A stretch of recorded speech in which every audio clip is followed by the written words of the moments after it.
चलो, पहला क्वेश्चन क्या लिखा हुआ है, PYQ 2023 में आया था, दिसंबर में 2023 में आया था, PYQ में आया था, क्या है, a mobile phone was displayed in a shop with a price tag of rupees 10,000 attached to the mobile display box. As the price display was very less as compared to MRP of the mobile phone, why a customer rushed to the cash counter and asked the shopkeeper to receive the payment and pay of the mobile phone. The shopkeeper refused to hand over the mobile phone to Y in consideration of the price indicated in the price tag attached to the mobile phone. Y seeks your advice whether he can sue the shopkeeper for the above cause under the Indian Contract Act 1872. कुछ लोगों को जब इन्होंने पहली बार जब questions देखा होगा तो कुछ लोगों को हाँ क्वेश्चन समझ में नहीं आया होगा, कुछ लोगों को आ गया होगा, है ना। लेकिन लेकिन सुनो, कुछ लोगों को आ जाता है क्वेश्चंस, उसको पता है कि भाई क्वेश्चंस जो है ना वो इन्विटेशंस टू ऑफर से पूछा हुआ है।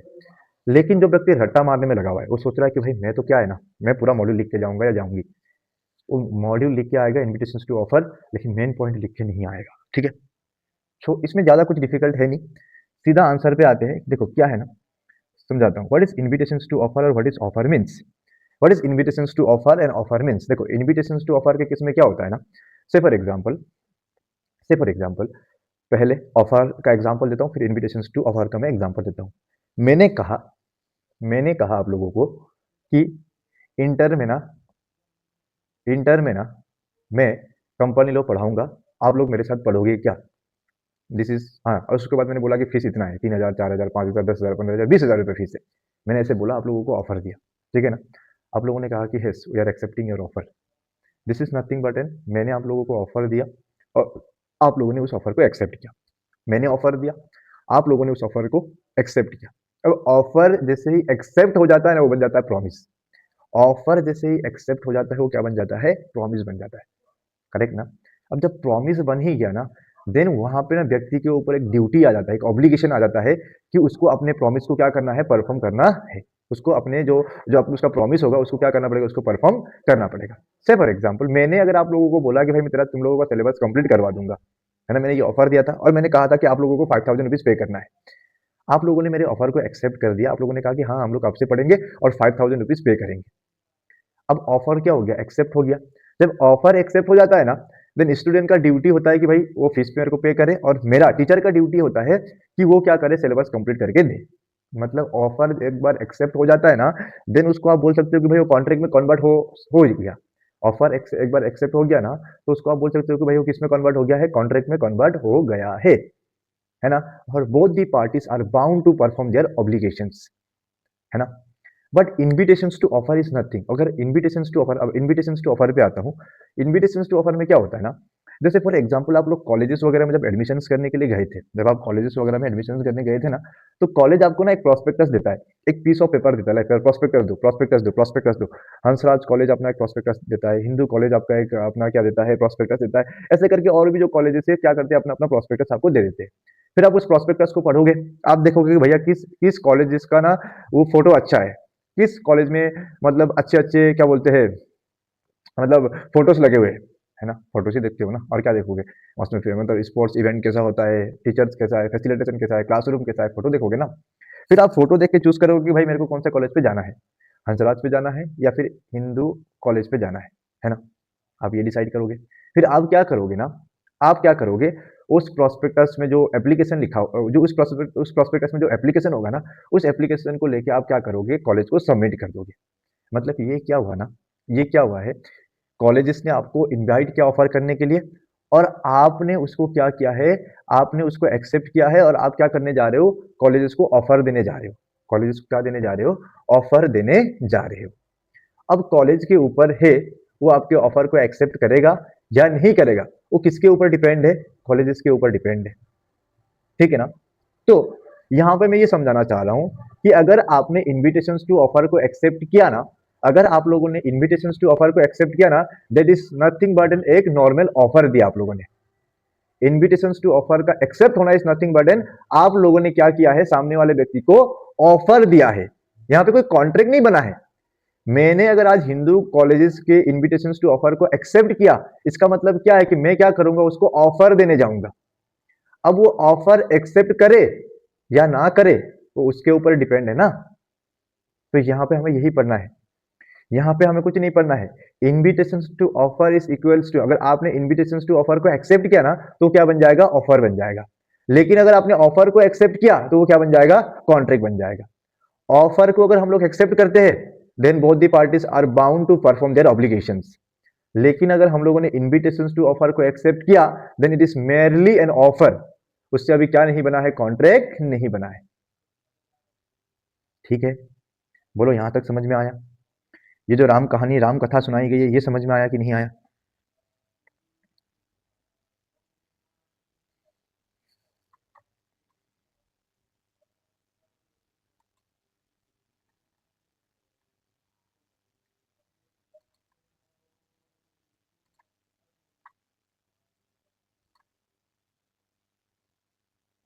ठीक है, अब देखो इस वाले केस स्टडी में क्या हुआ था ना, इस वाले केस स्टडी पे आता हूं। एक लड़का था रास्ते से जा रहा था, एक लड़का था जो रास्ते से जा रहा था, उसको एक दुकान दिखाई दी। उसको क्या दिखाई दी ना बेटा जी, एक दुकान दिखाई दी यहाँ पे। उसको क्या दिखाई दिया ना, एक दुकान दिखाई दिया यहाँ पे, ऐसे करके ना, यहाँ पे उसको एक दुकान दिखाई दिया। यहाँ पे उसको ऐसे ऐसे करके क्या दिखाई दिया, दुकान दिखा दिया, दिखाई, उसको एक दुकान दुकान दिखाई दिया। और उसमें ना एक पोस्टर लगा हुआ था, जहाँ पे दुकानदार क्या कर रहा था ना, लोगों को इनविटेशन दे रहा था। क्या कर रहा था, उसने क्या करा है, mobile display was saw with the price tag attached to the mobile display box, the price display was very less compared to, उसने क्या किया, प्राइस को डिस्प्ले किया था। इसका मतलब क्या है ना, शॉपकीपर क्या कर रहा था, इनविटेशंस टू ऑफर दे रहा था। शॉपकीपर क्या कर रहा था, इनविटेशंस टू ऑफर दे रहा था, इनविटेशंस टू ऑफर दे रहा था। ठीक है ना, इनविटेशंस टू ऑफर दे रहा था। उसमें से एक लड़का था जिसने क्या किया, यहाँ पे एक लड़का था, यहाँ पे एक लड़का था, उसने क्या किया ना, इस इनविटेशंस टू ऑफर को एक्सेप्ट किया। ये दुकान पे जाके बोला कि मैं क्या करूंगा, मैं ये फोन खरीदने के लिए रेडी हूं। उसने क्या दिया है, उसने क्या किया है, उस इनविटेशंस टू ऑफर को एक्सेप्ट किया है। इसका मतलब क्या है, वो दुकानदार को वो दुकानदार के पास क्या लेके गया है, ऑफर लेके गया है। इनविटेशंस टू ऑफर को एक्सेप्ट करना मतलब क्या, आप दुकानदार के पास क्या लेके गए हो, ऑफर लेके गए हो। अब अब आप ऑफर लेके दुकानदार के पास गए हो ना, तो ये दुकानदार के ऊपर है कि वो आपके ऑफर को एक्सेप्ट करेगा या रिजेक्ट करेगा। वो दुकानदार के ऊपर है कि वो आपके ऑफर को एक्सेप्ट करेगा या फिर रिजेक्ट करेगा। अच्छा, अगर उसने आपके ऑफर को एक्सेप्ट किया, अगर उसने आपके ऑफर को एक्सेप्ट किया तो फिर आपके और उसके बीच में क्या बन जाएगा, कॉन्ट्रैक्ट बन जाएगा। अगर उसने आपके ऑफर को रिजेक्ट किया देन तो भाई कुछ बन ही नहीं रहा है ना तो एग्रीमेंट बन रहा है, ना तो प्रॉमिस बन रहा है, ना तो कॉन्ट्रैक्ट बन रहा है। तो आप जो है ना, आप क्या नहीं कर सकते हो, आपका अगर कोई इनविटेशन टू ऑफर, आपने इनविटेशन टू ऑफर एक्सेप्ट किया और आपने उसको ऑफर दिया, अब आपका ऑफर वो एक्सेप्ट नहीं कर रहा है, अब वो आपका ऑफर क्या कर नहीं कर रहा है, एक्सेप्ट नहीं कर रहा है, तो इसके लिए आप कहाँ नहीं जा सकते हो, कोर्ट नहीं जा सकते हो। क्योंकि ऑफर को एक्सेप्ट करना या फिर ऑफर को एक्सेप्ट ना करना वो व्यक्ति के ऊपर डिपेंड है, उसकी मर्जी है भाई, उसको ऑफर एक्सेप्ट नहीं करना है। ठीक है ना, तो इस वाले केस स्टडी में सेम चीज हुआ था। ठीक है, यहाँ पे सेम चीज हुआ था, देखो क्या हुआ था। The person making the invitations to offer does not make an offer, rather invites the other party to make an offer. Acceptance of an invitations to offer does not result in a contract, it only results into an offer. है ना, knowledge purpose के लिए, ये exam में लिख के नहीं आना है, ये एग्जाम में लिख के नहीं आना है, this is just for knowledge purpose. Exam में सिर्फ ये लिख के आना, this is just for knowledge purpose, exam में ये लिख के आना है, एग्जाम में ये लिख के आना है, एग्जाम में ये लिख के आना है। ठीक है ना, offer if accepted is equals to contract. हाँ, ऑफर अगर एक्सेप्ट हो गया तो भाई क्या हो जाएगा, वो कॉन्ट्रैक्ट बन जाएगा।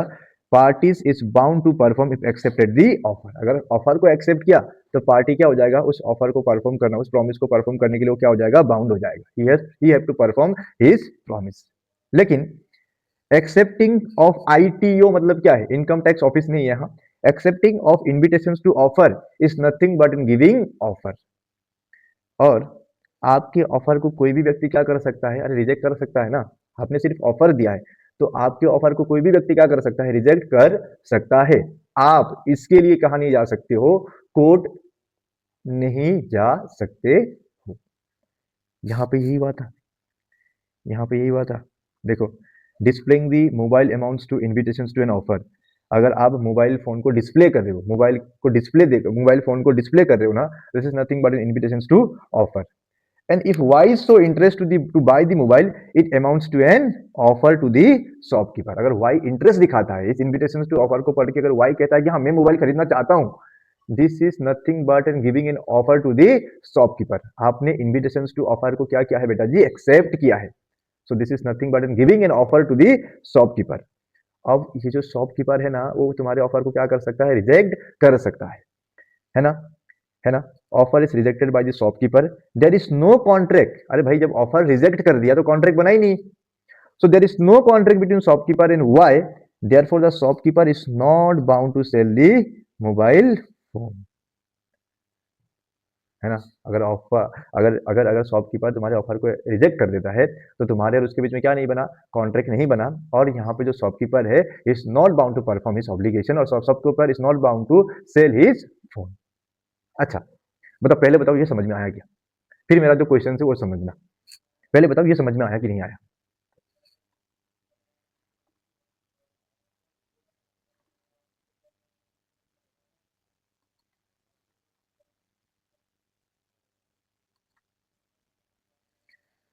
ठीक है, अब मेरा क्वेश्चन ध्यान से सुनो और मेरे क्वेश्चंस का आंसर दो, क्योंकि इस क्वेश्चन से हो सकता है ना आईसीआई मल्टीपल थोड़ा सा इधर उधर करके क्वेश्चन पूछ दे। तो मेरा जो क्वेश्चन रहेगा ना उसका क्वेश्चन का आंसर देना है। फर्स्ट क्वेश्चन मेरा ये है, से फॉर एग्जाम्पल मैंने मैंने ना आप लोगों को ऑफर दिया, मैंने आप लोगों को ऑफर दिया कि कि कि कि आप लोगों को मैंने ऑफर दिया कि 1,000 रुपये में मैं पूरा इंटर पढ़ा दूंगा, 1,000 रुपये में मैं पूरा इंटर पढ़ा दूंगा, 1,000 रुपये आप लोगों को पे करना पड़ेगा, पूरा इंटर पढ़ा दूंगा। मैंने आप लोगों को ऑफर दिया। मुझे बताओ, अगर आप लोगों ने मेरे ऑफर को एक्सेप्ट किया, देन क्या मुझे मुझे मुझे 1,000 रुपये में पूरा सिलेबस कंप्लीट करवाना पड़ेगा कि नहीं करवाना पड़ेगा। अगर आप लोगों ने मेरे ऑफर को एक्सेप्ट किया तो मुझे बताओ, मुझे बताओ, मुझे अपना सिलेबस एक एक एक एक उसमें क्या बोलते हैं उसको, 1,000 रुपये में कंप्लीट करवाना पड़ेगा कि नहीं करवाना पड़ेगा। जल्दी बोलो, ये मैं आंसर। मैंने आप लोगों को ऑफर दिया, मैंने कहा कि भाई 1,000 रुपये मेरे को पे करो, मैं तुम लोगों का सिलेबस। उसके बाद आते हैं नेक्स्ट वाले क्वेश्चन पे। नेक्स्ट वाला क्वेश्चन क्या था ना, नेक्स्ट वाला क्वेश्चन था कि सर, नेक्स्ट वाला क्वेश्चन क्या था, mister S promised Mr. M to paint a family picture for to 20,000 and assures to complete his assignment by 15 March. Okay. Unfortunately, Mr. S died in road accidents on 1 March 2023 and his assignment remains undone. Can Mr. M bind the legal representative of Mr. S for the promise made by Mr. S? Suppose Mr. S had promised to deliver some photographs to Mr. M on 15 March 2023 against a payment of 10,000, but he dies before that day. Will his representative be bound to deliver the photograph in these situations? Decide as per the provisions of the Indian Contract Act 1872. थोड़ा सा confusing है, confusing पता है क्या है, paint a family picture, ये paint a family picture, और दूसरा डिलीवर सम फोटोग्राफ। समझो ये क्वेश्चंस का हिंट है, ये दो जो क्वेश्चंस है, ये जो दो जो लाइन है ना, ये क्वेश्चंस के हिंट है। ठीक है ना। पेंट ए फैमिली पिक्चर मतलब क्या, ए promise which is based on personal skill, promise which is based on personal skill. किसके ऊपर बेस्ड है बेटा जी, पर्सनल स्किल के ऊपर बेस्ड है। अरे पेंट करना is nothing but N personal skill का काम है ना, फर्स्ट पॉइंट। दूसरा, फोटोग्राफ्स, फोटोग्राफ्स को डिलीवर करना ना ये पर्सनल स्किल का काम नहीं है। फोटोग्राफ्स का मतलब क्या है, पिक फोटोज बेचना। जैसे से फॉर एग्जांपल विराट कोहली का फोटो आप लोगों के पास रखा हुआ है प्रिंट करके, विराट कोहली, रोहित शर्मा, उसके बाद जो जो एक्टर्स वगैरह है, इन सब का फोटो जो है ना वो तुम्हारे दुकान पे रखा हुआ है, ऐसे सेट सेट सेट सेट लगा के रखा हुआ है। तो ये जो फोटोग्राफ्स है ना वो कोई भी तो बेच सकता है, मैं बेच सकता हूँ, मेरी बीवी बेच सकता है, मेरा बेटा बेच सकता है, कोई भी बेच सकता है। तो ये जो काम है फोटोग्राफ्स को डिलीवर करना, this is nothing but and this is photographs को डिलीवर करना is an not based on personal skill. Photographs deliver करना किसके ऊपर बेस्ड नहीं है, पर्सनल स्किल के ऊपर बेस्ड नहीं है। लेकिन पेंट करना तो क्या पर्सनल स्किल के ऊपर बेस्ड है ना। पेंट करना, किसी का चित्र बनाना, तुम लोगों को किसी को आता है बनाना, तो वो पर्सनल स्किल पे बेस्ड है, वो पर्सनल स्किल पे बेस्ड है, वो तुम्हारा टैलेंट है। लेकिन तुम्हारा बनाया हुआ फोटो बेचना ये पर्सनल स्किल के ऊपर बेस्ड नहीं है, ये पर्सनल स्किल के ऊपर बेस्ड नहीं है। ठीक है। आज मैं किसी को बोलता हूँ कि मेरा फोटो बना के दो, किसी के साथ कॉन्ट्रैक्ट करता हूँ, तो ये जो कॉन्ट्रैक्ट है ना ये पर्सनल स्किल के ऊपर बेस्ड है। ठीक है। मैंने कहा भाई मेरा तस्वीर, मेरा मेरा मेरा शक्ल बिल्कुल जेरोक्स करके दो, बिल्कुल बना के दो मुझे, है ना। उसके साथ जो मैंने कॉन्ट्रैक्ट किया ना, ये जो कॉन्ट्रैक्ट है किसके ऊपर बेस्ड है, पर्सनल स्किल और पर्सनल कंसिडरेशन के ऊपर बेस्ड है। मतलब वही व्यक्ति उस व्यक्ति के पास क्या टैलेंट है और वही व्यक्ति उस कॉन्ट्रैक्ट को क्या कर पाएगा, परफॉर्म कर पाएगा। उसका लीगल रिप्रेजेंटेटिव हो सकता है भाई उसको पेंट ही नहीं आता हो, है ना। तो पर्सनल स्किल के बेस्ड बस एक होता है कॉन्ट्रैक्ट, पर्सनल स्किल के ऊपर बेस्ड होता है। दूसरा, मैंने ना किसी दुकान पे गया और मैंने कहा कि भाई मेरे को विराट कोहली का एक फोटो दे दे और रोहित शर्मा का एक फोटो दे दे। ये क्या है? Simply nothing but an delivering of some photograph. अब फोटोग्राफ को डिलीवर कोई भी कर सकता है ना, वो दुकानदार कर सकता है, उसका लीगल रिप्रेजेंटेटिव कर सकता है, उसका कोई एजेंट होगा वो कर सकता है, उसका कोई बेटा होगा वो कर सकता है।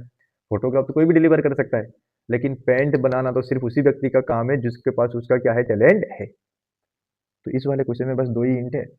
एक, paint a family picture is based on personal skill and to deliver some photograph is not based on the personal skill. ठीक है, तो इसका आंसर क्या है सर? इसका आंसर देखो यहाँ पे क्या है। अगर कॉन्ट्रैक्ट पर्सनल स्किल में बेस्ड है, पर्सनल कंसिडरेशन में बेस्ड है, तो प्रॉमिस प्रॉमिस क्या हो जाएगा? प्रॉमिसर के डेथ होते ही क्या हो जाएगा? खत्म हो जाएगा। प्रॉमिसर के डेथ होते ही क्या हो जाएगा? प्रॉमिस क्या हो जाएगा? खत्म हो जाएगा। पहली बात। अगर पर्सनल स्किल नॉट इन्वॉल्व, अगर पर्सनल स्किल इन्वॉल्व नहीं है, देन ऐसा सिचुएशन पे legal representative of deceased promiser is bound to perform. 2 point. उसके बाद सर, इसीलिए फर्स्ट वाले केस में ना legal representative is not bound to perform the promise. क्यों? क्योंकि प्रॉमिस किसके ऊपर बेस्ड था? ये फर्स्ट वाला जो प्रॉमिस है, ये फर्स्ट प्रॉमिस जो है, ये जो फर्स्ट प्रॉमिस है, ये किसके ऊपर बेस्ड है? ये फर्स्ट प्रॉमिस किसके ऊपर बेस्ड है? पर्सनल स्किल के ऊपर बेस्ड है। और अगर कोई कॉन्ट्रैक्ट पर्सनल स्किल के ऊपर बेस्ड है ना, then legal representative is not bound to perform the contract. लिख दिया है मैंने यहाँ पे, legal representative is not bound to perform the promise. दूसरा, if contract was mere delivery, mere delivery, then legal representative will liable and bound to deliver the photograph। क्योंकि ये जो कॉन्ट्रैक्ट है किसके ऊपर बेस्ड नहीं है बेटा जी? पर्सनल स्किल के ऊपर बेस्ड नहीं है। अगर कॉन्ट्रैक्ट पर्सनल स्किल के ऊपर बेस्ड नहीं होता है ना, देन उसका लीगल रिप्रेजेंटेटिव क्या कर देन इसका लीगल रिप्रेजेंटेटिव क्या है? Is bound to deliver the photograph. बस यही पॉइंट है यहाँ पे। ठीक है, आगे कुछ मैंने लिखा हुआ है क्या? नहीं। बोलो, ये समझ में आया कि नहीं आया? ये वाला क्वेश्चन समझ में आया कि नहीं आया है?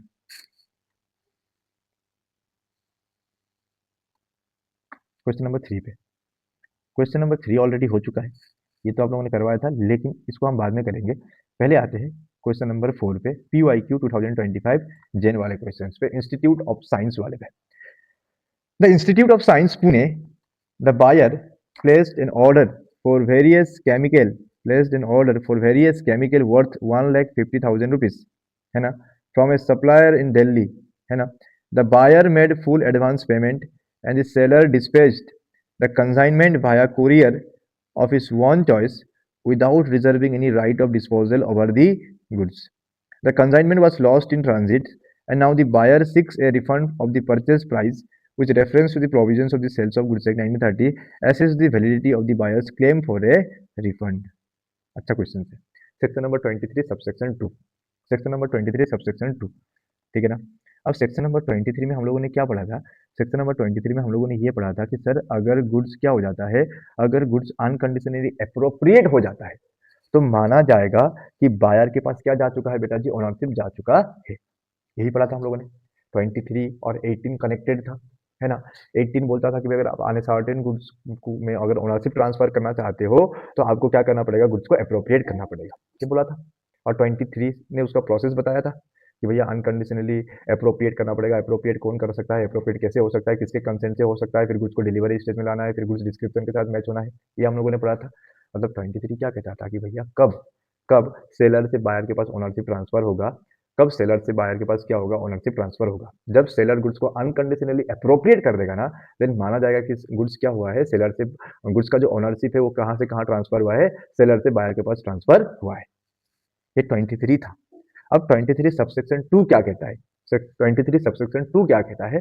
If seller delivers the goods to the buyer, है ना, या फिर carrier for the purpose of transmission to the buyer and does not reserve the right of disposal, seller will be deemed to have unconditionally appropriate the goods to the contract। इसका मतलब क्या है समझो, सुनो। अगर अनसर्टेन गुड्स है, uncertain goods के case में ओनरशिप कब ट्रांसफर होगा बेटा जी? जब हम उस गुड्स को क्या कर देंगे? अप्रोप्रिएट कर देंगे। अनकंडीशनली अगर हम अप्रोप्रिएट करेंगे ना, जैसे ही अप्रोप्रिएशन हो गया है, सामने वाले व्यक्ति के पास क्या चला जाएगा? ओनरशिप ट्रांसफर हो जाएगा, ठीक है। अब यहाँ पे एग्जाम्पल मानते हैं, से फॉर एग्जाम्पल अनसर्टेन गुड्स है, ठीक है। अनसर्टेन गुड ट्रैक कॉन्ट्रैक्ट के हिसाब से, कॉन्ट्रैक्ट के हिसाब से, है ना। एग्रीमेंट में ये डिसाइड हुआ था, है ना। कॉन्ट्रैक्ट के हिसाब से क्या है ना, सेलर क्या कर देता है, गुड्स बायर को डिलीवर कर देता है। मैं सेलर हूँ, आयुषी बायर है। मैं सेलर हूँ, आयुषी क्या है, बायर है। ठीक है ना। मैंने क्या करा, अपने दुकान में से गुड्स उठाया और आयुषी को गुड्स डिलीवर कर दिया। गुड्स उठाया कॉन्ट्रैक्ट के हिसाब से, हाँ, कॉन्ट्रैक्ट के हिसाब से मैंने क्या किया, गुड्स उठाया और गुड्स को उठा के आयुषी को डिलीवर कर दिया। जैसे ही मैंने बायर को गुड्स डिलीवर कर दिया ना, it will be deemed that मैंने क्या किया है, गुड्स को अनकंडीशनली अप्रोप्रिएट कर दिया है। फर्स्ट पॉइंट, मैंने गुड्स उठाया और उठा के आयुषी के पास रख दिया, बायर को डिलीवर कर दिया। It will be deemed that मैंने क्या किया है बेटा जी, गुड्स को अनकंडीशनली अप्रोप्रिएट कर दिया है। और जैसे ही मैं अप्रोप्रिएट कर दूंगा, ओनरशिप किसके पास ट्रांसफर हो जाएगा, बायर के पास ट्रांसफर हो जाएगा। First point. दूसरे पॉइंट पे आते हैं। दूसरा पॉइंट क्या है ना, से फॉर एग्जाम्पल ये सिया आती है मेरे साथ गुड्स खरीदने के लिए, है ना। इसने गुड्स खरीदा, सब कुछ हुआ था, लेकिन ये खुद लेने नहीं आई थी। गुड्स को ना खुद लेने नहीं आई थी। उसने ना उसने बोला था सर उसने बोला था सर, आप क्या करो ना, आप क्या करो ना, आप ना एक रामलाल करके एक गाड़ी आ रहा है, रामलाल का गाड़ी आ रहा है, आप क्या करो ना, जो गुड्स है वो गुड्स उसी गाड़ी पे भिजवा दो, मैं यहाँ से क्या कर लूंगी, रिसीव कर लूंगी। ठीक है।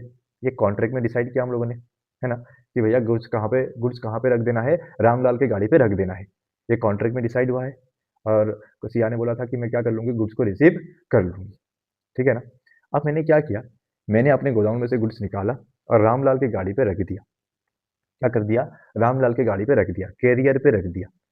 ये गुड्स मैंने क्यों रखा है कैरियर पे, गाड़ी पे क्यों रखा है, for the purpose of transmission to the buyer, है ना। ट्रांसमिशन के पर्पस से, ट्रांसमिशन के पर्पस के लिए मैंने गुड्स को उठाया अपने गोदाम में से और रामलाल की गाड़ी पे रख दिया। ठीक है। और मैंने ना कोई भी क्या एक्सरसाइज नहीं किया, राइट ऑफ डिस्पोजल एक्सरसाइज नहीं किया। सुनो, हाँ, मैंने कोई भी क्या नहीं किया, राइट ऑफ डिस्पोजल एक्सरसाइज नहीं किया। और मैंने गुड्स को क्या कर दिया, उठा के रामलाल के गाड़ी पे रख दिया।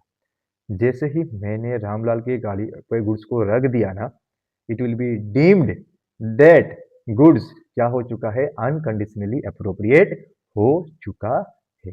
जैसे ही गुड्स को गाड़ी में रख दिया मैंने, it will be deemed that goods क्या हो चुका है बेटा जी, अनकंडीशनली अप्रोप्रिएट हो चुका है। और ओनरशिप किसके पास ट्रांसफर हो चुका है, बायर के पास ट्रांसफर हो चुका है। ये दूसरा बात। तीसरी बात, ये क्वेश्चंस जिसके साथ कनेक्ट है। अब आते हैं क्वेश्चंस पे। ठीक है ना। ये अपना ये अपना क्रिस बिहार पे था। कहाँ पे था, बिहार पे था। इसने मेरे से कोई गुड्स खरीदा और कहा कि सर गुड्स क्या करो ना, आप कोरियर के थ्रू भिजवा दो। किसके थ्रू भिजवा दो, कोरियर के थ्रू भिजवा दो। आप कोरियर के थ्रू गुड्स को भिजवा दो। ठीक है। जैसे ही मैं जाके कोरियर को गुड्स दे देता हूँ, अब कोरियर को दे देता हूँ मतलब क्या, कोरियर एक रिसिप्ट जनरेट करके देगा। अब कुरियर को मैंने जैसे ही गुड्स दे दिया, उसने कुरियर वाले ने मेरे को जैसे ही रिसिप्ट दे दिया, और सुनो, हाँ, और मैंने कोई भी क्या एक्सरसाइज नहीं किया है, और मैंने कोई भी क्या एक्सरसाइज नहीं किया है, राइट ऑफ डिस्पोजल एक्सरसाइज नहीं किया है। तो जिस दिन मैं कोरियर को जाके गुड्स दे दूंगा ना, it will be deemed that मैंने क्या करा है, अनकंडीशनली गुड्स को अप्रोप्रिएट करा है। और उस दिन से ओनरशिप किसके पास ट्रांसफर हो जाएगा बेटा जी, बायर के पास ट्रांसफर हो जाएगा। ठीक है। यहाँ तक ठीक है क्या, बताओ, ये समझ में आया क्या। if seller delivers the goods to the buyer या फिर carrier for the purpose of transmissions to the buyer and does not reserve the right of disposal, seller will be deemed to have an unconditionally appropriate the goods to the contract। पहले बताओ ये समझ में आया कि क्या, ये समझ में आया कि नहीं आया, ये बताओ पहले। उसके बाद मैं आप लोगों से क्वेश्चंस पूछूंगा। पहले ये क्वेश्चन समझ में आया।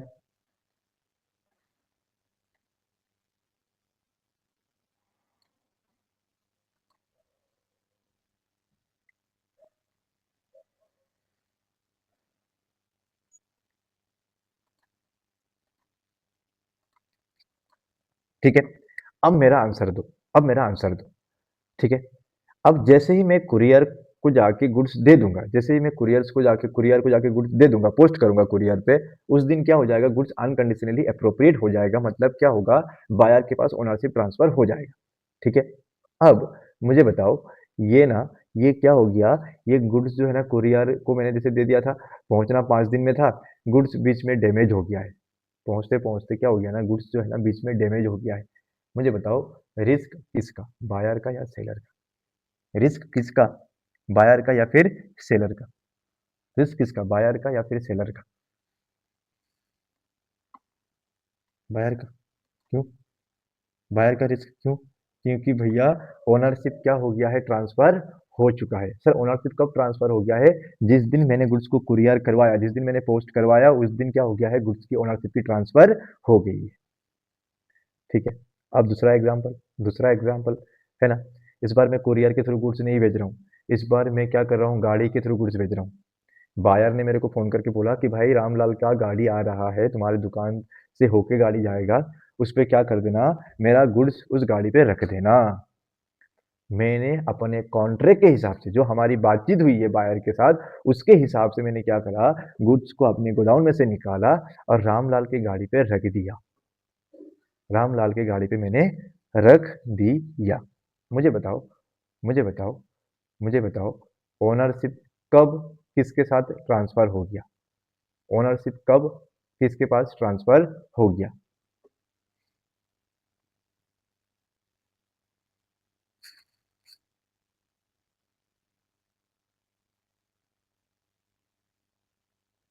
ओनरशिप किसके पास ट्रांसफर हो गया और कब हो गया? जैसे ही मैंने ओनरशिप रामलाल के साथ, ओनरशिप बायर के पास, ओनरशिप रामलाल के साथ, ओनरशिप बायर के पास, क्या जैसे ही गुड्स मैंने रामलाल की गाड़ी में रख दिया, ओनरशिप क्या हो गया भाई, बायर के पास ट्रांसफर हो गया है। लेकिन अब अब मेरा जो सवाल है उसको ध्यान से सुनो। मैंने मैंने गुड्स को कुरियर करवा दिया। मैं किसके साथ कॉन्ट्रैक्ट किया था, कमल के साथ कॉन्ट्रैक्ट किया था, और कमल ने बोला था कि सर गुड्स जो है ना कुरियर के थ्रू भिजवा देना। ठीक है। मैंने कुरियर के थ्रू गुड्स भिजवाया, मैंने गुड्स को पोस्ट भी कर दिया। गुड्स को कुरियर के थ्रू भिजवाना था, मैंने गुड्स को पोस्ट भी कर दिया। ठीक है। गुड्स को पोस्ट कर दिया, है ना। अब क्या हुआ ना, मैंने यहाँ पे क्या एक्सरसाइज किया, राइट ऑफ डिस्पोजल एक्सरसाइज किया। मैंने यहाँ पे क्या किया बेटा जी, मैंने यहाँ पे ना राइट ऑफ डिस्पोजल को एक्सरसाइज किया। सुनो क्वेश्चन ध्यान से। कमल ने मेरे साथ कॉन्ट्रैक्ट किया था और बोला था कि सर गुड्स जो है ना आप पोस्ट के थ्रू भिजवा देना। किसके थ्रू भिजवा देना बेटा जी, पोस्ट के थ्रू भिजवा देना, कुरियर के थ्रू भिजवा देना। मैंने उस गुड्स को कुरियर करवा तो दिया था, लेकिन इस बार मैंने राइट ऑफ डिस्पोजल एक्सरसाइज किया था। राइट ऑफ डिस्पोजल मैंने एक्सरसाइज किया था। ठीक है। अब मुझे बताओ, गुड्स जो है ना रास्ते में डैमेज हो गया, गुड्स जो है ना रास्ते में डैमेज हो गया, मुझे बताओ वो जो डैमेजेस, जो रिस्क अराइज हुआ है, वो रिस्क किसका, सेलर का या फिर बायर का? ये आंसर दोगे ना तो मान जाऊंगा कि भाई तुम्हारे में मतलब है टैलेंट, मतलब तुम लोगों को समझ में आया और है टैलेंट भी है। जल्दी बताओ। This is 7:42। तुरंत आंसर आया, तुरंत आंसर आया क्या? 7। Very good. बहुत बढ़िया, बहुत बढ़िया, बहुत बढ़िया। ठीक है ना। अब यहाँ पे इस वाले केस स्टडी पे आते हैं। सर इस वाले केस स्टडी में क्या रायता फैला था? इस वाले केस स्टडी में कुछ रायता नहीं फैला था। सेलर ने क्या कर दिया, गुड्स को कुरियर कर दिया। सेलर ने गुड्स को क्या कर दिया, कुरियर कर दिया, without reserving the right of disposal, है ना। It is an unconditional appropriation of goods. Courier जैसे ही करवा देंगे हम गुड्स को without reserving the right of disposal, it is an word unconditionally appropriation of goods. इसका मतलब क्या है, ओनरशिप क्या हो चुका है, ट्रांसफर हो चुका है, किसके पास, बायर के पास ट्रांसफर हो चुका है। ठीक है ना। अब अगर गुड्स रास्ते में कुछ डैमेजेस हो जाता है, गुड्स का क्या हो जाता है ना, रास्ते पे कुछ अगर डैमेजेस हो जाता है, तो डैमेजेस किसका हो जाएगा बेटा जी, बायर का हो जाएगा, क्योंकि ओनरशिप क्या हो चुका है, बायर के पास ट्रांसफर हो चुका। ठीक है। ठीक है। रिया क्या बोल रही है?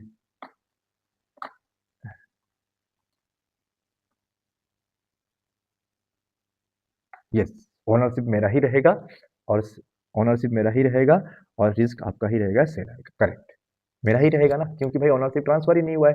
राइट ऑफ डिस्पोजल एक्सरसाइज किया है ना, तो राइट ऑफ डिस्पोजल एक्सरसाइज क्या है का मतलब क्या है कि भैया ओनरशिप अभी क्या नहीं हुआ है, सामने वाले व्यक्ति के पास ट्रांसफर नहीं हुआ है।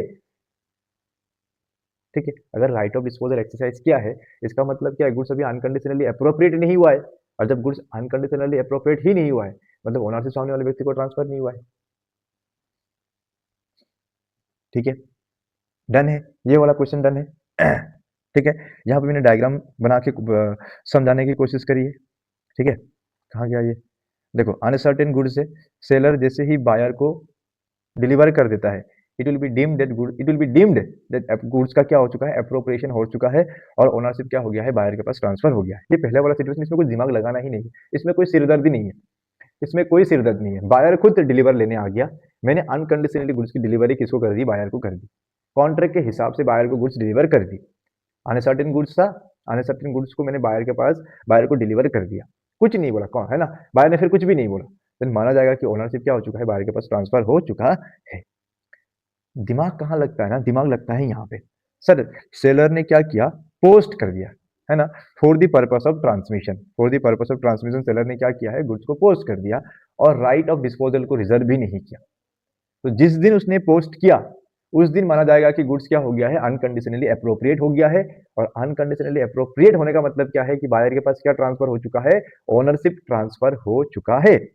मतलब पोस्ट करवाने के बाद का इधर का जो भी रिस्क है, इधर का जो भी रिस्क है वो किसका हो जाएगा बेटा जी, वो सारा का सारा रिस्क किसका हो जाएगा, इस सारा का सारा रिस्क हो जाएगा इस गंजे का हो जाएगा, ठीक है ना, जो गंजा बैठा हुआ है ना यहाँ पे, इस गंजे का हो जाएगा, मतलब बायर का हो जाएगा। बोलो डन है क्या, बोलो डन है क्या, जल्दी बोलो डन है क्या।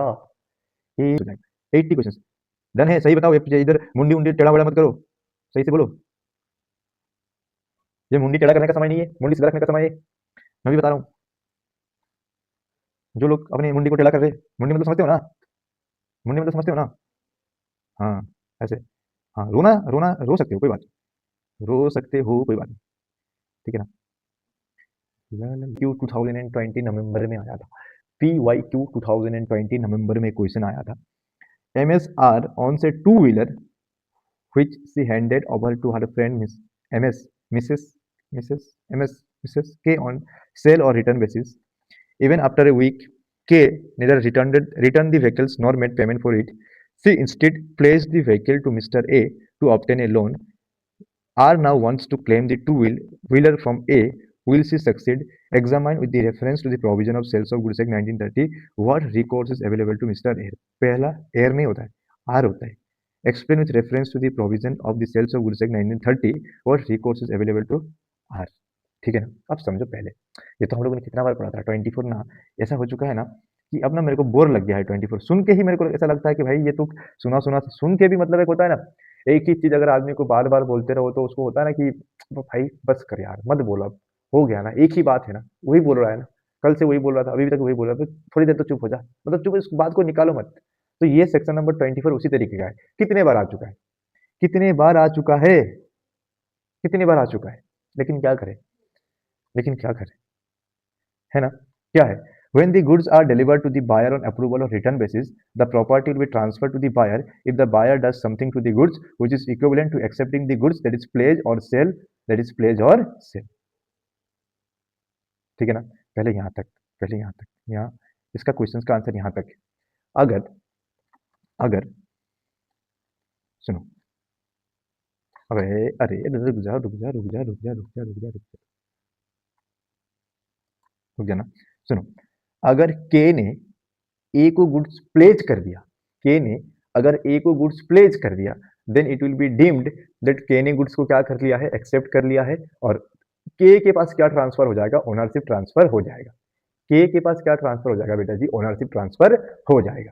अब क्या है ना, अब यहाँ पे इंपॉर्टेंट क्वेश्चन नंबर 1 पूछा है, explain with the reference to the provision of the sales of goods act what recourse is available to are.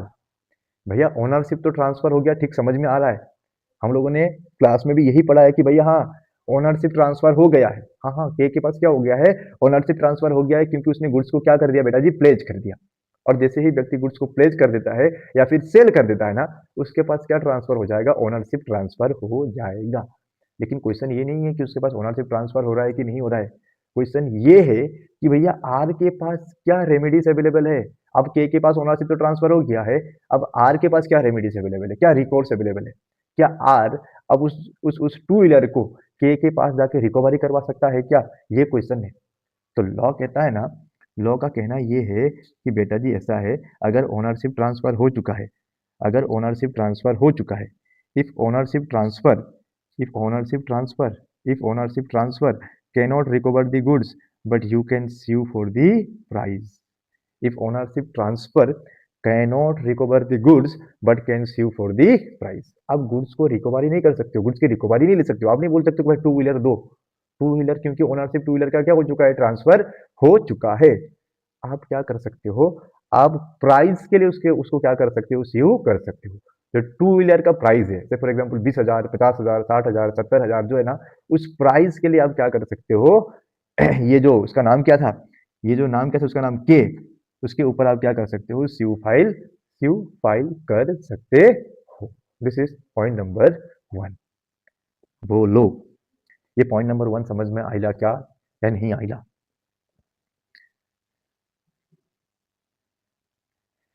जल्दी बोलो, this point number 1 is done और नॉट, है ना? अब आते हैं पॉइंट नंबर 2 पे।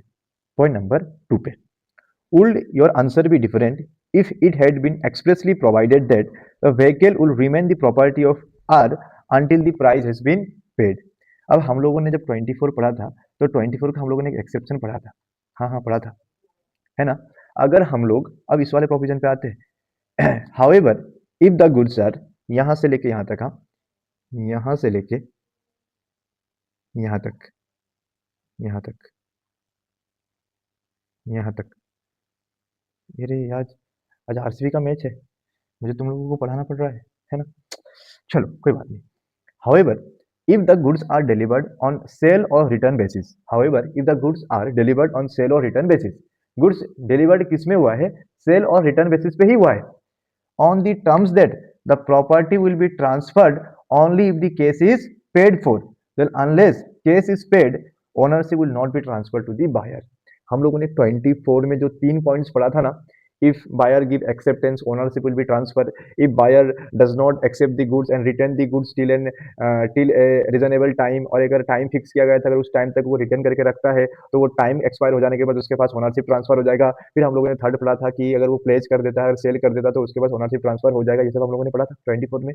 24 का एक्सेप्शन क्या बोलता है ना, अगर आपने goods sale or return basis में दिया था, बट आपने कंडीशन लगा दिया था कि भैया जब तक आप प्राइस का पेमेंट नहीं करोगे, जब तक आप पैसा का पेमेंट नहीं करोगे, आपके पास क्या ट्रांसफर नहीं होगा, ओनरशिप ट्रांसफर नहीं होगा। तो वो जो ऊपर के 3 चीज हम लोगों ने पढ़ा ना, वो इररिलेवेंट है। वो जो ऊपर के 3 पॉइंट्स हम लोगों ने पढ़ा है, वो क्या है, इररिलेवेंट है।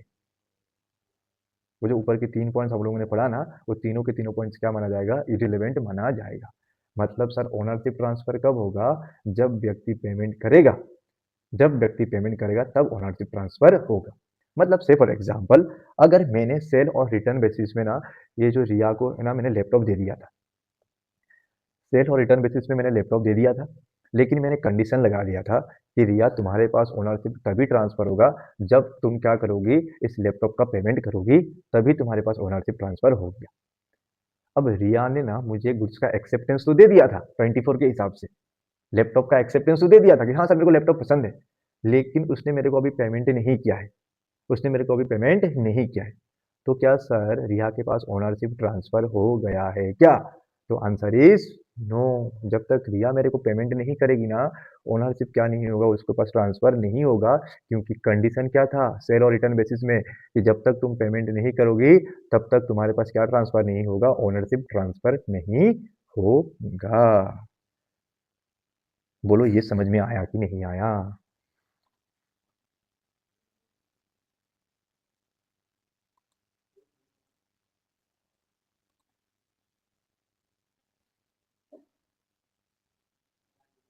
जो पॉइंट एप्लीकेबल है वही पॉइंट लिख के आओ, 4 नंबर का क्वेश्चन है। ठीक है, ठीक है।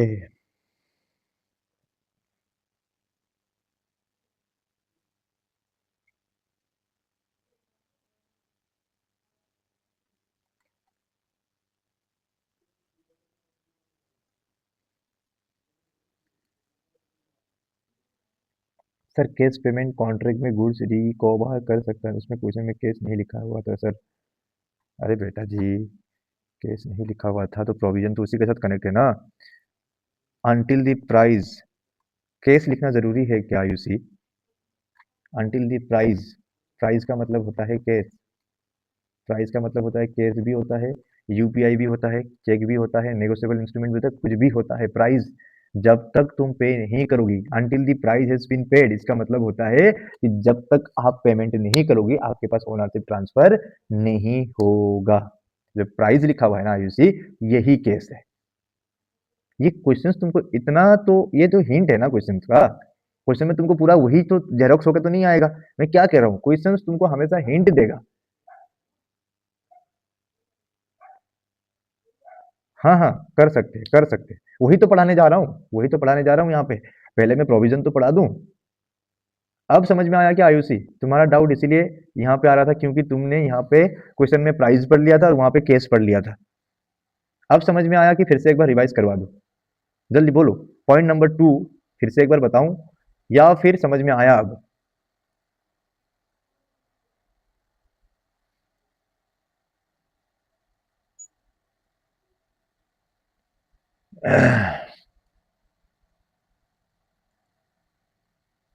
ठीक है, देखो क्वेश्चन नंबर 2 क्या बोल रहा है। देखिए ना, आखिरी बार, क्या आपका आंसर डिफरेंट होगा? पूरा इंग्लिश को मैं ट्रांसलेटर हूं ना मैं यहाँ पे, तो मैं ट्रांसलेट कर रहा हूँ।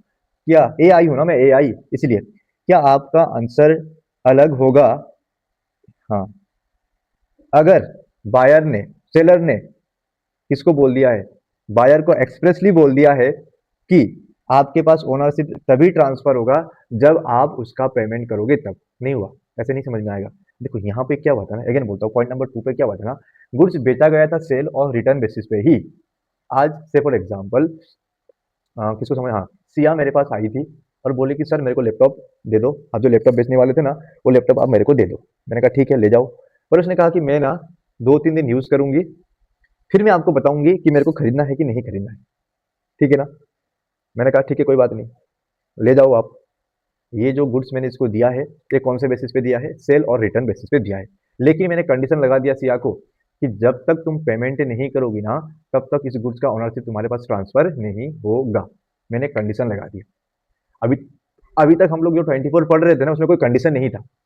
यहाँ पे जो मैं 24 बता रहा हूँ, यहाँ पे कंडीशन है। कंडीशन क्या है कि जब तक तुम पेमेंट नहीं करोगे ना, तुम्हारे पास ओनरशिप ट्रांसफर नहीं होगा। ये मैंने बोला था। ठीक है ना? अब सिया जो है ना, बोलती है सर मेरे को लैपटॉप पसंद आ गया है, मेरे को लैपटॉप पसंद आ गया है। ठीक है ना? अब इसने क्या दे दिया भाई, एक्सेप्टेंस दे दिया है, पर पेमेंट नहीं किया है। तो लॉ कहता है ना कि अगर कंडीशन लगा के बेचा गया था, देन ऐसे सिचुएशन में सिर्फ एक्सेप्टेंस करने से ओनरशिप ट्रांसफर नहीं होगा।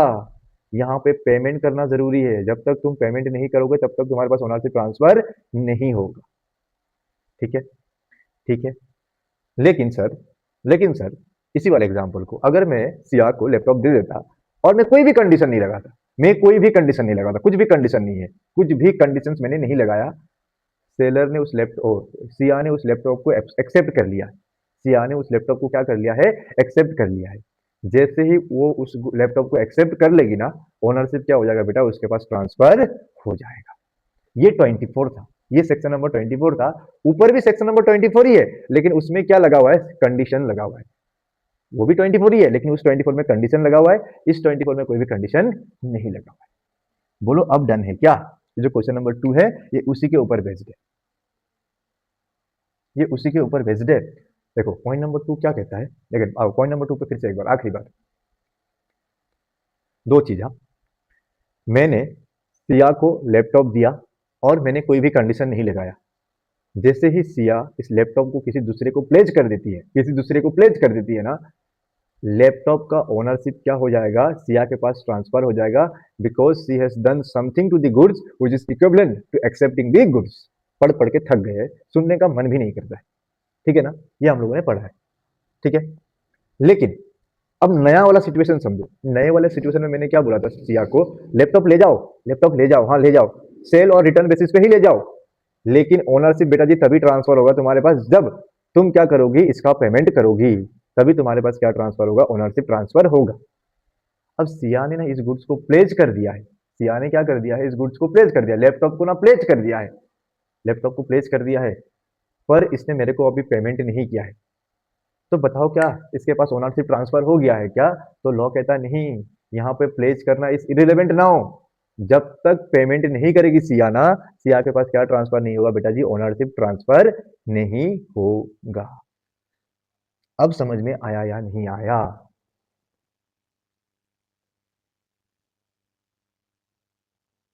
जल्दी बोलो।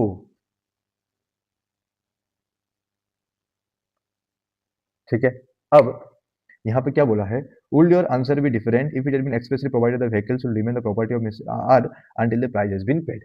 अब क्या है ना, अब यहाँ पे क्या कर दिया है, आर ने गुड्स को प्लेज कर दिया है, आर ने सॉरी के ने गुड्स को क्या कर दिया है, प्लेज कर दिया है। दूसरे वाले सिचुएशन पे हाँ, के ने गुड्स किसको प्लेज कर दिया है बेटा जी, ए को प्लेज कर दिया है, पर के ने किसको पेमेंट नहीं किया है, आर को पेमेंट नहीं किया है। मतलब के पास अभी क्या ट्रांसफर नहीं हुआ है, ओनरशिप ट्रांसफर नहीं हुआ है। के पास अभी क्या ट्रांसफर नहीं हुआ है बेटा जी, ओनरशिप ट्रांसफर नहीं हुआ है। इसका मतलब सर आर के पास इस वाले सिचुएशन पे क्या क्या रेमेडी अवेलेबल है, ये क्वेश्चन है। तो इसका आंसर ये है ना, जब के पास ओनरशिप ट्रांसफर हुआ नहीं है, तो अभी ओनरशिप किसके पास है, आर के पास है। तो आर क्या कर सकता है, अगर ओनरशिप ट्रांसफर नहीं हुआ है तो आर क्या कर सकता है, गुड्स को वापस ले सकता है। देखो second situation, money is not paid thereof, ownership अभी ट्रांसफर्ड नहीं हुआ है के को, इसलिए अब आर क्या कर सकता है ना, क्योंकि के पास ओनरशिप ट्रांसफर नहीं हुआ है, के पास अभी ओनरशिप ट्रांसफर नहीं हुआ है, ओनरशिप अभी भी किसके पास ही है, आर के पास ही है। देन ऐसे सिचुएशन पे वो क्या कर सकता है, के से गुड्स रिकवर कर सकता है। ऊपर वाले सिचुएशन में क्या हो गया था, ओनरशिप ट्रांसफर हो गया था के पास, तो इसलिए गुड्स की रिकवरी हम नहीं कर पा रहे थे, या इसीलिए जो के है गुड्स की रिकवरी नहीं कर पा रहा था, पर उसके लिए रेमेडी क्या अवेलेबल था, वो क्या करेगा, प्राइस के लिए इश्यू करेगा। यहाँ पे क्योंकि के पास ओनरशिप ट्रांसफर नहीं हुआ है, तो ए क्या कर सकता है, गुड्स की कस्टडी वापस ले सकता है, गुड्स की रिकवरी वापस ले सकता है। यही आंसर है, बोलो डन है क्या, जल्दी बोलो, बाकी लोग भी बोलो, जल्दी बोलो। ठीक है ना सर, इसका प्रोविजन क्या है, इतना लिखने से हमें नंबर मिल जाएगा क्या, ये जो मैंने इतना लिखवाया है ना तुम लोगों को, 24 का जो एक्सेप्शन मैंने लिखवाया है ना, however if the goods delivered on sale or return basis on the term that the property will be transferred only the cash is paid for, then unless cash is paid for ownership will not be transferred to the buyer। Sir इतना provision लिख के आएंगे तो number मिलेगा क्या, आंख बंद करके लिख के आना, आंख बंद करके। 24 से क्वेश्चन आया ना, तुमको दिखा कि भाई क्वेश्चन 24 से आया है और इस वाले पॉइंट से आया है, मैं कह रहा हूँ कसम से आंख बंद करके लिख के आना आंसर, क्योंकि इतने बार पढ़ाया गया है। आंख बंद करके, बिल्कुल आंख बंद करके, नींद से नंबर मिलेगा, एक भी नंबर नहीं कटेगा, एक भी नंबर नहीं कटेगा, मैं बता रहा हूं, एक भी नंबर नहीं कटेगा।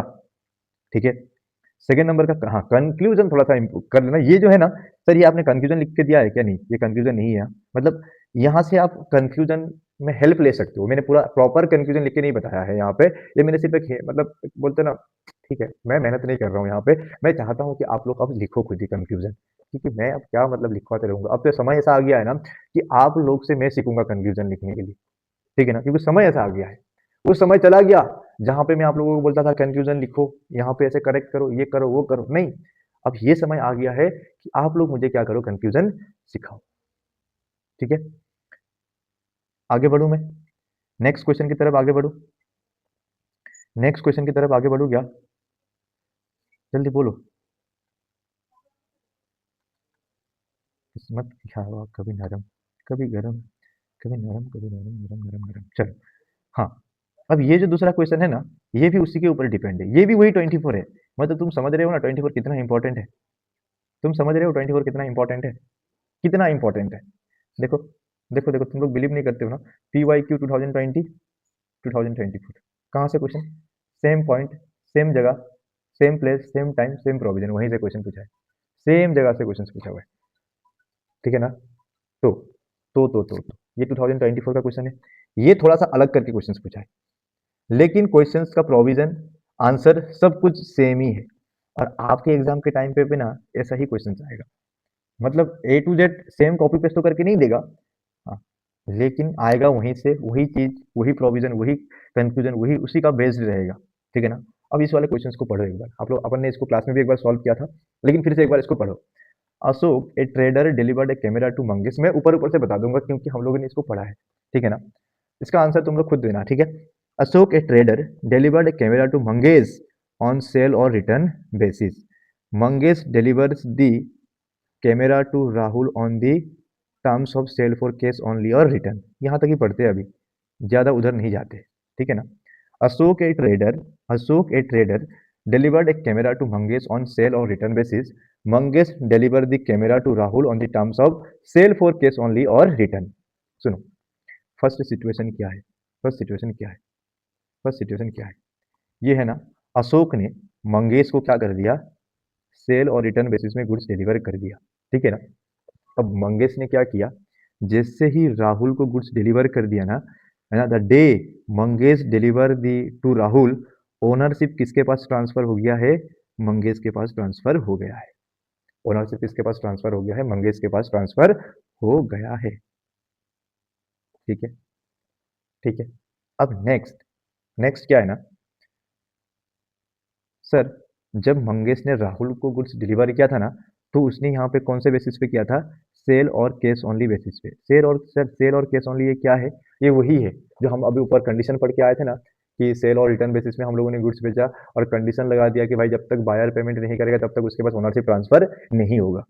इस मंगेश ने राहुल को उसी बेसिस पे क्या कर दिया था, गुड्स डिलीवर कर दिया था। ठीक है, इसका मतलब ये है ना, राहुल जब तक पेमेंट नहीं करेगा मंगेश को, मंगेश से राहुल के पास ओनरशिप ट्रांसफर नहीं होगा। ठीक है, ठीक है। राहुल ने क्या किया ना, without paying cash to Mangesh, उसने विशाल को क्या कर दिया है, गुड्स डिलीवर कर दिया है, और विशाल के वहां से गुड्स क्या हो गया है, लॉस हो गया है। अब क्वेश्चन ये है कि भाई रिस्क किसका, रिस्क किसका। तो देखो सिंपल, अशोक ने मंगेश को अशोक ने मंगेश को अशोक ने मंगेश को क्या किया, goods sale or return basis में बेचा, तो मंगेश ने राहुल को डिलीवर कर दिया। जैसे ही मंगेश ने राहुल को डिलीवर कर दिया, ओनरशिप किसके पास ट्रांसफर हो गया है, मंगेश के पास ट्रांसफर हो गया है। लेकिन अभी किसके पास ओनरशिप गया नहीं है, राहुल के पास ओनरशिप नहीं गया है, क्योंकि राहुल के पास ओनरशिप तभी जाएगा जब राहुल किसको पेमेंट करेगा, राहुल किसको पेमेंट करेगा, मंगेश को पेमेंट करेगा। ठीक है ना। भले ही राहुल ने विशाल को गुड्स डिलीवर कर दिया हो, लेकिन जब तक राहुल मंगेश को पेमेंट नहीं करेगा, तब तक राहुल के पास क्या ट्रांसफर नहीं होगा बेटा जी, ओनरशिप ट्रांसफर नहीं होगा। ठीक है, गुड्स खो गया, गुड्स खो गया। अब सर रिस्क किसका, तो लॉ क्या कहता है, ओनरशिप जिसके पास, रिस्क उसके पास। तो भाई साहब, तो भाई साहब क्या राहुल के पास कोई ओनरशिप आया है क्या, आंसर इज नो। विशाल के पास कोई ओनरशिप ट्रांसफर हुआ है क्या, answer is no.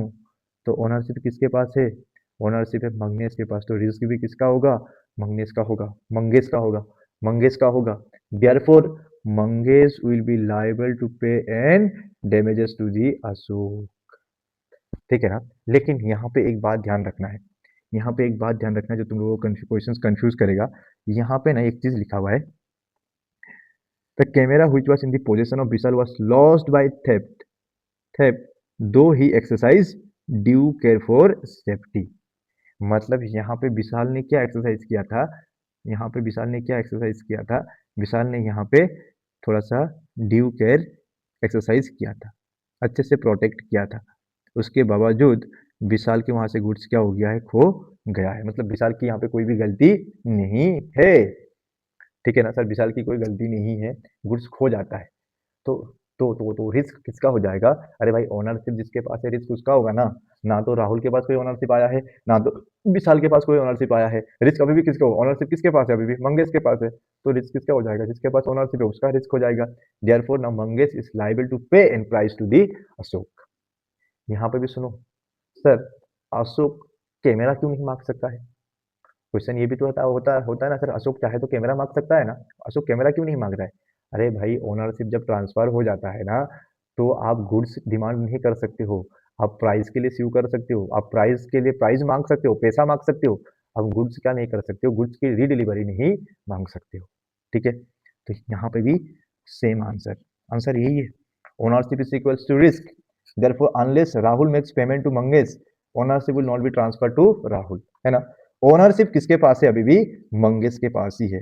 The risk of lost has to be bear by the Mangesh, Mangesh have to pay price to the Ashok, Mangesh have to pay price to Ashok.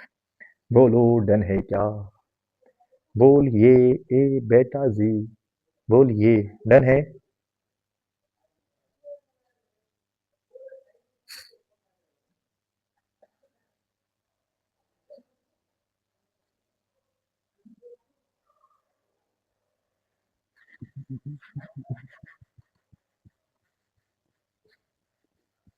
उसके बाद उसके बाद ठीक है। यहाँ पे क्या हुआ है ना, सी कौन है, आर्टिस्ट है। अब आर्टिस्ट का मतलब क्या है, प्रॉमिस किसके ऊपर बेस्ड है बेटा जी, पर्सनल स्किल एंड कंसिडरेशन के ऊपर बेस्ड है, ठीक है ना। Mister C agreed to the offer and asked for 50,000 as full advance payment for the above creative work. C ने क्या बोला ना, सी ने क्या किया, सी और रीच के बीच में कुछ एग्रीमेंट कॉन्ट्रैक्ट हुआ, और परफॉर्मेंस करने से पहले सी ने क्या किया, परफॉर्मेंस करने से पहले क्या किया ना, रीच से कुछ एडवांस पैसे ले लिया, कुछ एडवांस पैसे ले लिया, ठीक है ना। Mister C clarified the painting sale be completed in 10 sitting and sale takes 3 month. Contract आज हुआ है, कॉन्ट्रैक्ट कंप्लीट कब होने वाला है भाई, 3 मंथ्स के बाद कॉन्ट्रैक्ट कंप्लीट होने वाला है। कॉन्ट्रैक्ट कंप्लीट नहीं, कॉन्ट्रैक्ट में जो परफॉर्मेंस है वो कब कंप्लीट होने वाला है, 3 मंथ्स बाद क्या होने वाला है, कंप्लीट होने वाला है, ठीक है। 3 मंथ्स के बाद कॉन्ट्रैक्ट का जो परफॉर्मेंस है वो कंप्लीट होने वाला है, और कॉन्ट्रैक्ट हुआ है आज। जिस दिन कॉन्ट्रैक्ट हुआ था ना, उस दिन मिस्टर सी ने कुछ एडवांस पैसे ले लिया था, ठीक है। ये कहानी है। उसके बाद on reaching to the workshop for the sixth sitting, mister Rich was informed that Mr. C became paralyzed and will not be able to paint for near future, है ना। Mister C had a son, Mr. K, who was still pursuing his study and had not taken up his father's profession he yet। सुनो क्या बोल रहा है, ये बोल रहा है कि भैया अब क्या हो गया बात, रिच पैरालाइज, और रिच नहीं, सी को क्या हो गया, पैरालाइज हो गया। पैरालाइज का मतलब क्या होता है ना, आदमी का हाथ पैर चलना बंद हो जाता है बिल्कुल, है ना। तो ऐसे सिचुएशन पे अब क्या है कि भैया सी क्या नहीं कर पाएगा, आगे पेंट नहीं कर पाएगा, आगे जितना भी काम है ना वो सी क्या नहीं कर पाएगा, काम नहीं कर पाएगा, है ना। अब क्या है, अब क्या है, क्या क्या क्या क्या क्या, ये जो रीच है, ये सी के बेटा, सी का कोई एक बेटा है, सी का बेटा का नाम है के है, क्या ये रीच जो है ना, के से बाकी का परफॉर्मेंस करवा सकता है क्या, ये क्वेश्चन है। तो लॉ क्या कहता है, अगर कॉन्ट्रैक्ट किसके ऊपर बेस्ड है, पर्सनल स्किल के ऊपर बेस्ड है, पर्सनल स्किल के ऊपर बेस्ड है, तो legal representative is not bound to perform the promise, is not bound to perform the promise of the promiser. अगर प्रॉमिसर ने कॉन्ट्रैक्ट, अगर प्रॉमिसर इनकेपेबल हो जाता है, प्रॉमिसर की डेथ हो जाता है, अगर प्रॉमिसर इनकेपेबल हो जाता है ना, तो कॉन्ट्रैक्ट उसी वक्त क्या हो जाएगा, खत्म हो जाएगा। लीगल रिप्रेजेंटेटिव कॉन्ट्रैक्ट को परफॉर्म करने के लिए लायबल नहीं रहेगा। ये फर्स्ट प्रोविजन। दूसरा प्रोविजन क्या है ना, अगर कॉन्ट्रैक्ट हम लोगों ने जब हम लोगों ने कॉन्ट्रैक्ट बनाया था, दूसरा ये फर्स्ट पॉइंट है, इस क्वेश्चन का फर्स्ट आंसर ये है, can Rich ask mister A to complete the artist work in leave of his father. तो आंसर इज नो, क्योंकि कॉन्ट्रैक्ट किसके ऊपर बेस्ड है बेटा जी, पर्सनल स्किल के ऊपर बेस्ड है, और पर्सनल स्किल के ऊपर अगर कॉन्ट्रैक्ट बेस्ड होता है, then legal representative is not bound to perform the work of the promiser. Promiser अगर इनकेपेबल हो जाता है तो कॉन्ट्रैक्ट वहीं पे क्या हो जाएगा, खत्म हो जाएगा, ठीक है। Could Mr. Rich ask Mr. K for refund of money paid in advance to his father? ये दूसरा क्वेश्चन है। अब दूसरे क्वेश्चन में क्या है ना, दूसरे क्वेश्चन में कनेक्टेड है दो प्रोविजन। देखो दूसरे क्वेश्चन में कनेक्टेड है दो प्रोविजन। इसमें क्या है ना, जब रिच और सी कॉन्ट्रैक्ट पे आए थे, जब मिस्टर रिच और सी जब कॉन्ट्रैक्ट में आए थे, तो कॉन्ट्रैक्ट बिल्कुल वैलिड था, कॉन्ट्रैक्ट बिल्कुल क्या था, वैलिड था। लेकिन बाद में सब्सिक्वेंट इम्पॉसिबल होने की वजह से, सब्सिक्वेंट इम्पॉसिबिलिटीज आने की वजह से, क्या आने की वजह से बेटा जी, सब्सिक्वेंटली इम्पॉसिबिलिटीज आने की वजह से, कॉन्ट्रैक्ट जब बनाया था तो कॉन्ट्रैक्ट वैलिड था, लेकिन बाद में इम्पॉसिबिलिटीज आने की वजह से कॉन्ट्रैक्ट को परफॉर्म करना क्या हो गया है, मुश्किल हो गया है। कॉन्ट्रैक्ट को परफॉर्म करना क्या हो गया है, मुश्किल हो गया है। देन लॉ क्या कहता है, अगर सब्सिक्वेंटली इम्पॉसिबिलिटी आ जाता है, सब्सिक्वेंटली अगर इम्पॉसिबिलिटीज आ जाता है ना, तो कॉन्ट्रैक्ट क्या हो जाएगा, वॉइड हो जाएगा। तो कॉन्ट्रैक्ट क्या हो जाएगा बेटा जी, वॉइड हो जाएगा, ठीक है। एंड और एक चीज है, और एक चीज है, और अगर contract subsequently impossible, subsequently void हो जाता है, और और उस टाइम जब कॉन्ट्रैक्ट बन रहा था ना, उस टाइम अगर किसी पार्टी ने बेनिफिट रिसीव कर लिया है, उस टाइम जब कॉन्ट्रैक्ट बनाया था, उस टाइम अगर किसी पार्टी ने बेनिफिट रिसीव कर लिया है, देन ऐसे सिचुएशन पे that party has to restore the benefit to the other party. यहाँ पे क्या हुआ था, यहाँ पे सी ने क्या कर लिया था, रीच से 50,000 रुपया ले लिया था। जैसे जिस दिन उसने कॉन्ट्रैक्ट बना किया था ना, उसी दिन सी ने रीच से 50,000 रुपया ले लिया था, बेनिफिट एडवांस ले लिया था, मतलब बेनिफिट रिसीव कर दिया था ना। देन लॉ क्या कहता है, अगर कॉन्ट्रैक्ट सब्सिक्वेंटली इम्पॉसिबल हो जाता है, देन ऐसे सिचुएशन में कॉन्ट्रैक्ट वॉइड तो हो जाएगा, लेकिन अगर किसी पार्टी ने बेनिफिट रिसीव कर लिया है, then is the duty of such person to restore the benefit to the other party. यहाँ पे सेम वही हुआ है, हाँ सर, हमें दिक्कत पता है कहाँ पे आता है? हमें दिक्कत आता है इस तरीके के क्वेश्चंस पे। इस तरीके के क्वेश्चंस पे हमें बहुत ज़्यादा दिक्कत आता है। दिक्कत ना मानो, मैं बता दूंगा कि कौन से प्रोविजंस ऐसे रहेंगे जो कनेक्टेड रहेंगे। हर टॉपिक में से ऐसे क्वेश्चंस नहीं आ सकता है। मैंने तुम लोगों को ना सब्सिक्वेंट इम्पॉसिबिलिटी और सेक्शन नंबर 65 साथ में पढ़ाया है। क्यों? क्योंकि क्वेश्चंस कनेक्टेड आएगा। क्योंकि क्वेश्चंस क्या रहेगा बेटा जी? कनेक्टेड रहेगा। ठीक है? जहां पे सब्सिक्वेंट इम्पॉसिबिलिटी दिखा ना, वहां पे ये टपक जाएगा 65। हाँ हाँ, टपक जाएगा। लेकिन इन्होंने एक लेकिन इन्होंने यहाँ पे क्या किया? इन्होंने यहाँ पे और एक प्रोविजंस को ऐड कर दिया है इस वाले क्वेश्चंस में। इन्होंने यहाँ पे कौन सा वाला प्रोविजंस को ऐड कर दिया है? लीगल रिप्रेजेंटेटिव वाला क्वेश्चंस को ऐड कर दिया है। पर्सनल स्किल वाले पॉइंट्स को इन्होंने ऐड कर दिया है, इम्पॉसिबिलिटी के पॉइंट्स को ऐड कर दिया, और साथ ही में इन्होंने किसको भी ऐड कर दिया है? सेक्शन नंबर 65 को भी ऐड कर दिया है। ठीक है ना? तो कुछ-कुछ टॉपिक ऐसे रहेंगे जहाँ पे क्वेश्चंस कनेक्टेड आ सकता है। हर एक टॉपिक से क्वेश्चंस कनेक्टेड नहीं आएगा। यकीन मानो, भरोसा मानो ना, नहीं आएगा, क्योंकि इनके पास है ही नहीं कुछ पूछने के लिए। हाँ, इंटर में ये दिक्कत आ सकता है। इंटर में इस तरीके के क्वेश्चंस कनेक्टेड आएँगे। क्यों सर? क्योंकि वहाँ पे ना एक ही प्रोविज़न से एक सब्जेक्ट बना है। एक ही एक्ट से एक ही प्रोविज़न से नहीं, एक ही एक्ट से एक सब्जेक्ट बना है। तो वहाँ पे कनेक्ट होके आएगा, बहुत सारे टॉपिक्स में आएगा। सर लेकिन वहाँ अगर वहाँ पे आएगा तो दिक्कत होगी क्या? नहीं, वहाँ पे भी दिक्कत नहीं होगी। क्यों? अरे तब तक तुम लोग सीख चुके होंगे। तब तक तुम लोग सीख चुके होंगे। तब तक ना तुम्हारे पास उस दिमाग में ना, अभी तुम्हारे पास क्या है ना, वो दिमाग ले नहीं पा रहा है ना? वो दिमाग ले नहीं पा रहा है कि भैया हो क्या रहा है यहाँ पे? इधर से रॉकेट जा रहा है, उधर से रॉकेट उड़ रहा है, फिर इधर से, फिर उधर से, फिर इधर से, फिर उधर से, फिर इधर से, फिर किसको देखे, कहाँ देखे, क्या करे, किसको खाए, किसको ना खाए, ऐसा हो रहा है अभी। लेकिन देखो, आदमी सीखता तो ऐसा ही है ना। अगर सब कुछ आ जाता तो फाउंडेशन देने की क्या ज़रूरत थी भाई? सीधा फाइनल दे दो ना, जाओ। जाओ फाइनल में जाके बैठो। क्यों फाउंडेशन इंटर देना? जब तुमको सब कुछ आ जाता, आसान लगता, ये भी ईज़ी, वो भी ईज़ी, ये भी डिफ़िकल्ट, वो भी डिफ़िकल्ट, अगर कुछ नहीं होता तो फाइनल दे दो, जाओ सीधा निकालो सीए। फाइनल सीए बन जाओ, डायरेक्ट जाओ, ट्रेनिंग में जाओ ना। एग्ज़ाम देने की क्या ज़रूरत है? सीधा सर्टिफ़िकेट जाओ, कॉन्वोकेशन में सीधा चले जाना। सीखने की क्या ज़रूरत है?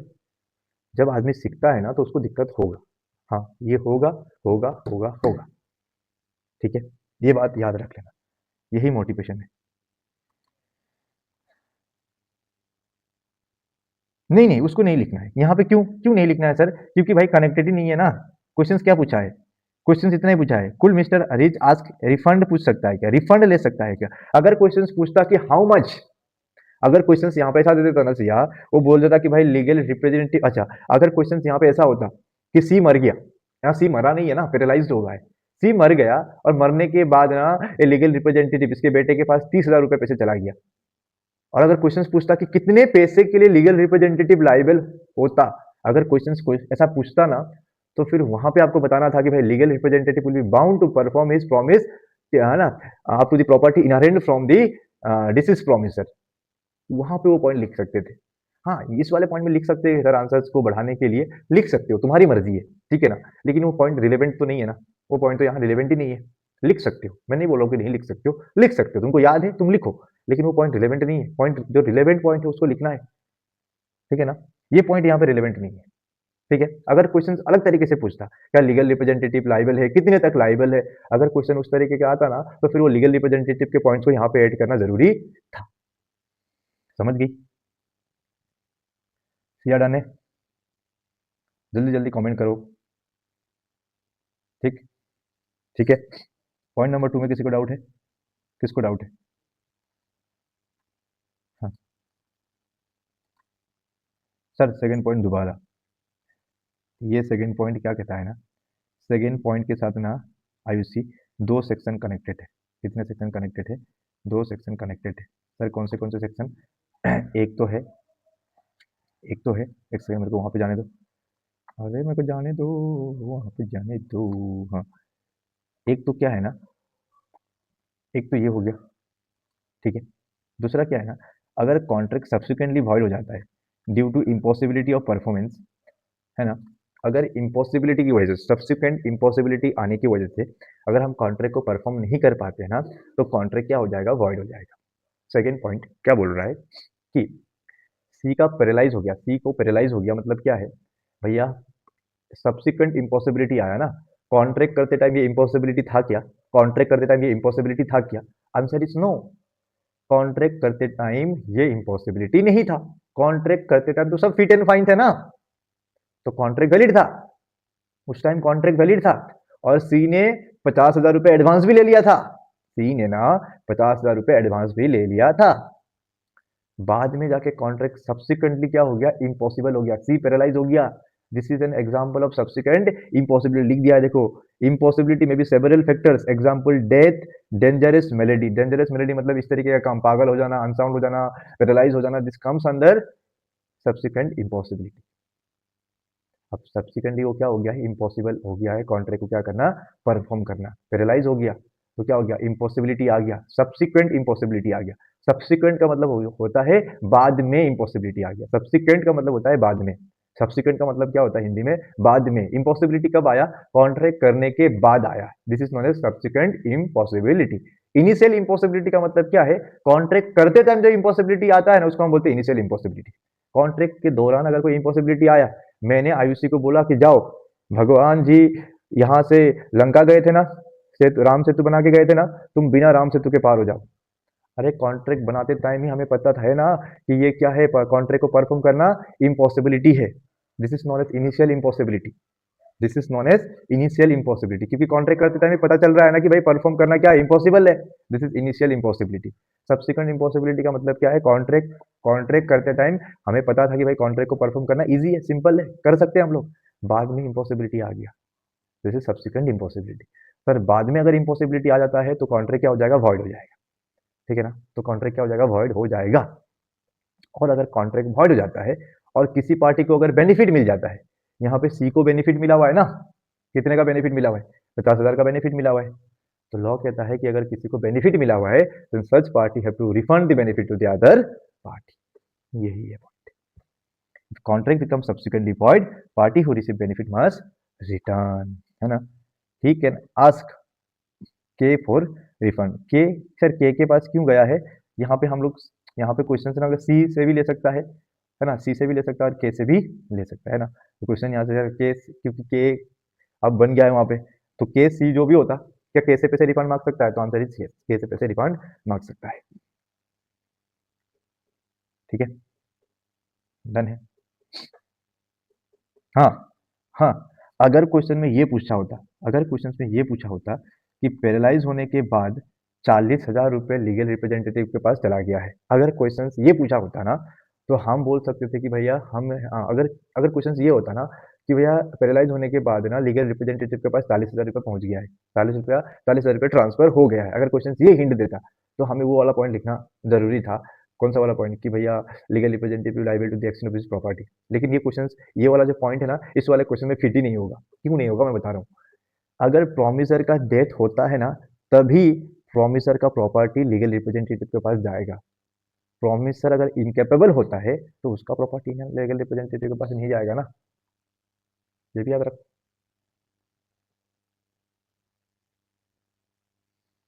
ठीक है, ठीक है। तो first set of question is done, the first set of question is done. Sir जो नेक्स्ट सेट मैंने दिया था, सेकेंड सेट में तो दो तो मैंने डायरेक्ट क्वेश्चन दिया था, कुछ इनडायरेक्ट क्वेश्चन थे, है ना। लेट्स टेक इन ब्रेक, 8:37 हो चुका है, हम लोग सीधा आएंगे 11:10 या 11:20 तक, या फिर 11:20 11:30 बजे के आसपास आएंगे, अपन आएंगे 11:30 के आसपास, 1 घंटा और लेंगे।